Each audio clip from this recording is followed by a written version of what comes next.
Hi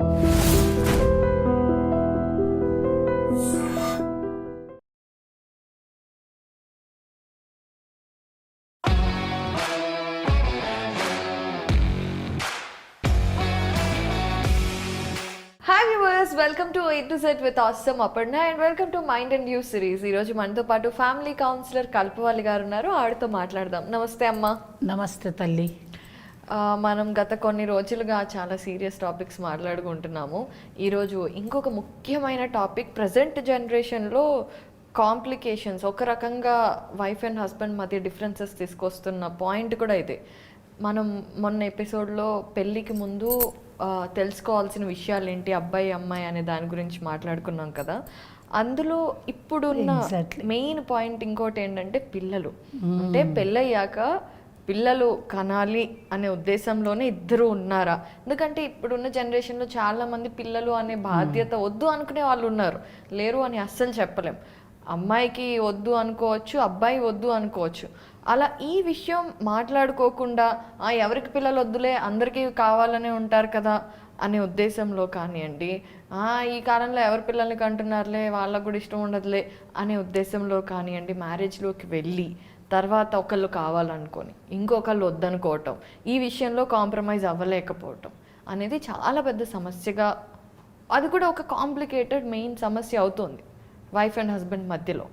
so ఈ విషయం గురించి మీరు చాలా మందిని చూసుంటారు. నిజంగానే ఇది పెద్ద సమస్యనా?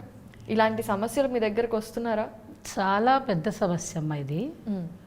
దీనికంటే ఈ ప్రశ్న కంటే ముందు ఇంకొక ప్రశ్న కూడా ఉదయిస్తోంది.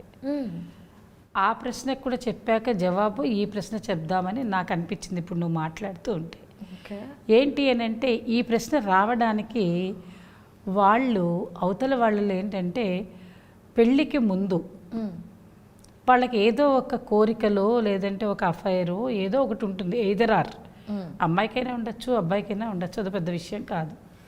ఉన్నప్పుడు ఏంటంటే సమ్ రీజన్స్ అది ఫెయిల్ అవుతుంది. పెళ్ళి చేసుకునేదాకా విధానం రాకపోవచ్చు.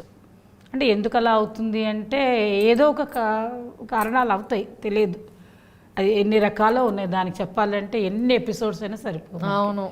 కాబట్టి అవి ఫెయిల్యూర్ అయిపోతే అలా ఉండిపోరు, కొన్ని రోజులు బాధపడతారు. తర్వాత అమ్మ నాన్నలు చెప్తారు, చూస్తానురా పెళ్ళిళ్ళు అంటారు, పెళ్ళి చేసుకుంటారు, అబ్బాయి అయినా సరే అమ్మాయి అయినా సరే.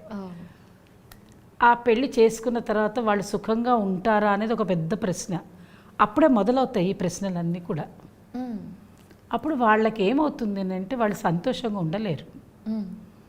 కారణం ఏమిటి అంటే, అవతల వాళ్ళు గుర్తొస్తూ ఉంటారు, ఎక్కడో ఏదో ఒక మూలలో ఉంటుంది. వాళ్ళు చాలా ఏళ్ళు కలిసి ఉంటారు, ఒక 5-6 ఏళ్ళు ప్రేమించుకున్న వాళ్ళు ఉంటారు, చాలా విషయాలని ఒకళ్ళొకరు షేర్ చేసుకున్న వాళ్ళు ఉంటారు.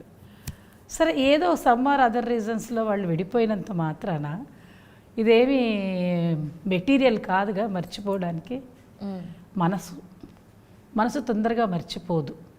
ఎవరినైనా సరే చేసుకోవాలి అని అనుకున్నప్పుడు సరే కుదరలేక చేసుకోరేదో, ఆ తర్వాత వీళ్ళు చేసుకున్నటువంటి పెళ్ళి సక్సెస్ అవ్వాలి అని అంటే ఏం చెయ్యాలి?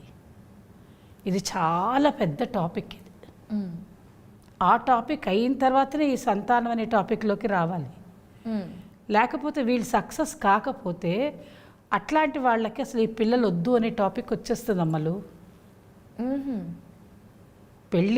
పిల్లలు వద్దు అనడానికి రీజన్ ఏంటి అంటే, వీళ్ళ లైఫ్ సక్సెస్ కాకపోతే, సక్సెస్ స్టోరీ లేకపోతే వాళ్ళకి ఇష్టం ఉండదు. ఇది కూడా ఒక పాయింట్.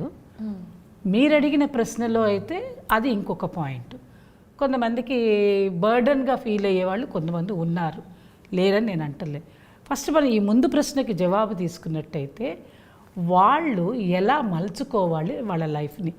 తప్పనిసరి ఒకసారి మీరు పెళ్ళి చేసేసుకున్న తర్వాత ఇంకా ఎవరో వాళ్ళని మీరు ఆలోచించుకుంటూ ఉన్న జీవితాన్ని పాడు చేసేసుకుంటే ఎలా అపర్ణ?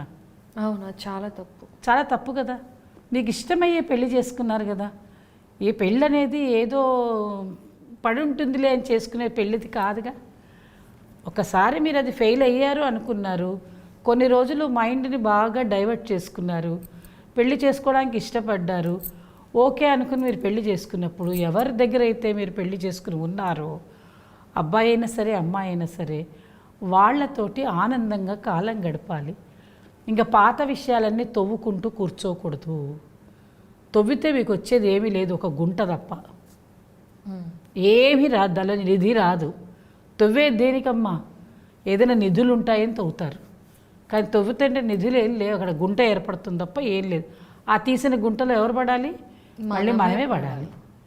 దాని బదులు ఆ గుంటలను తవ్వకండి, మనకి ఇష్టమయ్యే పెళ్లి చేసుకున్నాం కదా, ఆనందంగా ఉందాము.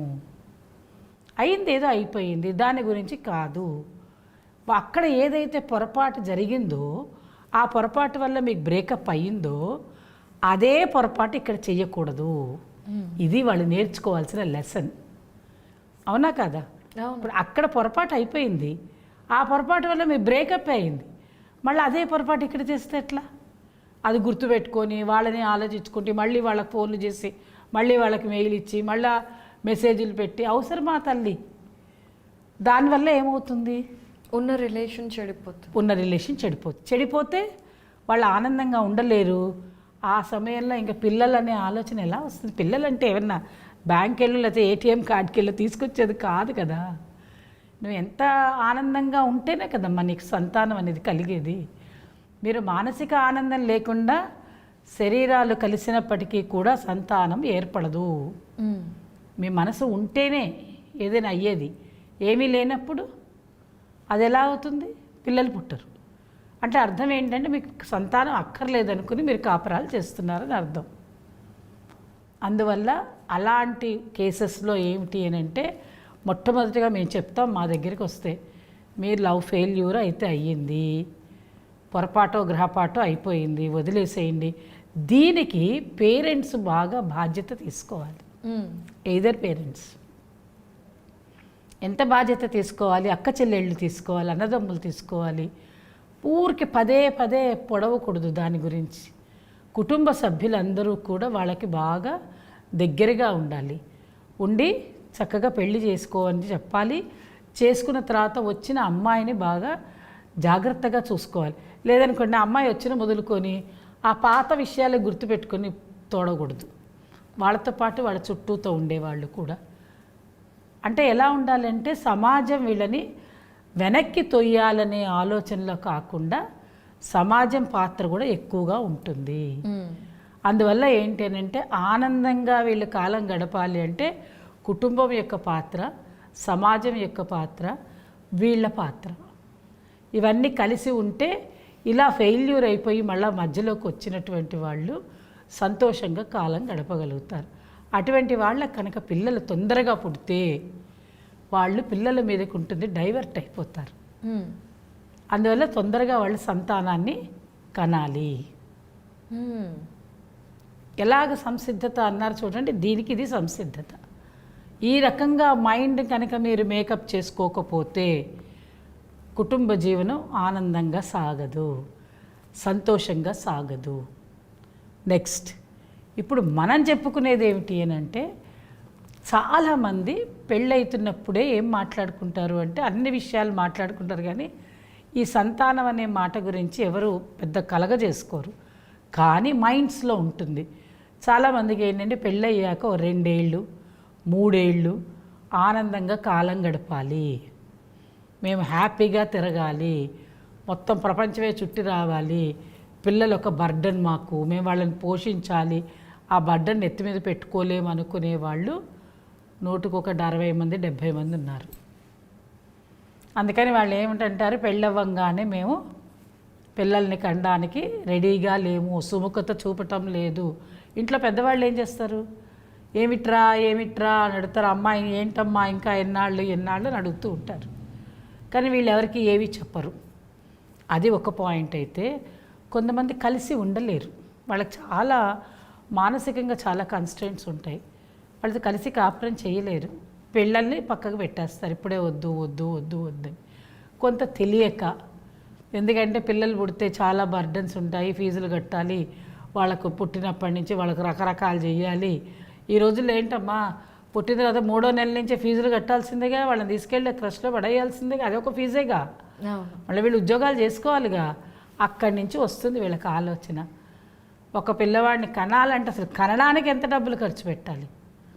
అది నార్మల్గా మీరు కన్సీవ్ అయ్యారు అంటే అదొక రకం. లేని పక్షంలో మీరు ఇంకేదైనా ఫర్టిలిటీ సెంటర్స్కి వెళ్ళి కనాలంటే అదొక పెద్ద పని.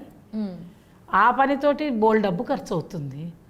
మళ్ళీ కనడానికి డబ్బు ఖర్చు అవుతుంది, కన్న తర్వాత పెంచడానికి డబ్బు ఖర్చు అవుతుంది. పిల్లల్ని కంటే మాత్రం డబ్బు ఖర్చు అవుతూనే ఉంటుంది. దాన్ని నెగిటివ్ సెన్స్లోకి వెళ్ళకూడదు. పిల్లల్ని కలగడమే అదృష్టం అనుకోవాలి. సంతానం లేని వాళ్ళని వెళ్ళి మాట్లాడిచ్చే చూడు అపర్ణ, నువ్వు ఎంత బాధపడుతూ ఉంటారు. అయ్యో మాకు పిల్లలు లేరండి అంటే.